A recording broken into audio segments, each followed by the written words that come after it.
Welcome to the show. Let's talk to Jeremy Stretch. He's the head of G10FX at CIBC. Morning to you, Jeremy. Good morning, Nick. Right, let's talk about Merkel. Merkel signals she could opt for a new public vote, according to the headlines this morning. What's your take on this? Well, it certainly caught the markets a little bit off guard, I think. And in a sense, I think it's been fascinating. If we roll all the way back to the beginning of the year, markets were terrified about the political risks in Europe in the run-up to those French and then Dutch and then French elections. Yep. And then after those, it almost got to a point where there was a degree of complacency setting in, and assuming that the German election was going to be very non-interesting. Well, here we are, 6 or so weeks on beyond that election. We now have no government coalition currently in place. Merkel scratching around trying to deal with a solution, and there's an increasing degree of speculation there could be another poll in the horizon, but that probably wouldn't be until maybe March or April.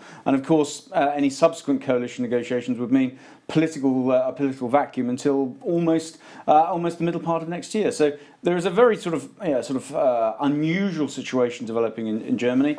It hasn't, though, materially impacted the single currency. It has taken it lower, yes, but we're only talking of a tenth of a percent. We're not talking about big figures or substantial moves lower. And in a sense, I think that's still the case. The markets are assuming there will be some degree of resolution, even if that involves Merkel having to swallow her pride and consider some kind of minority administration. But are you surprised that the euro didn't go weaker? That in terms of the equity and the bond markets didn't move further? That she may lose power.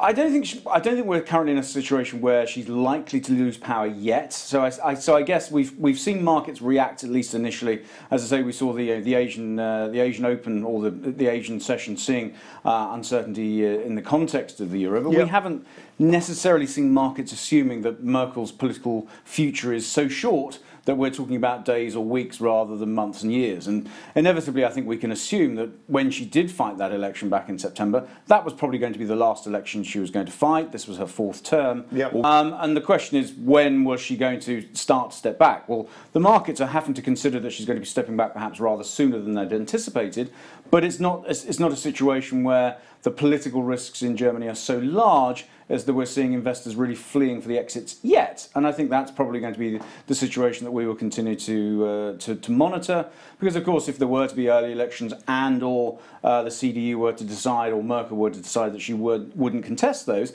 then that's a real new paradigm, because of course the whole euro era, or at least the market's recent interpretation, has been governed by Merkel at the top and being that bastion of stability against all the other uncertainties and volatilities that we've seen in the Eurozone over the course of the last 7 or 8 years in particular.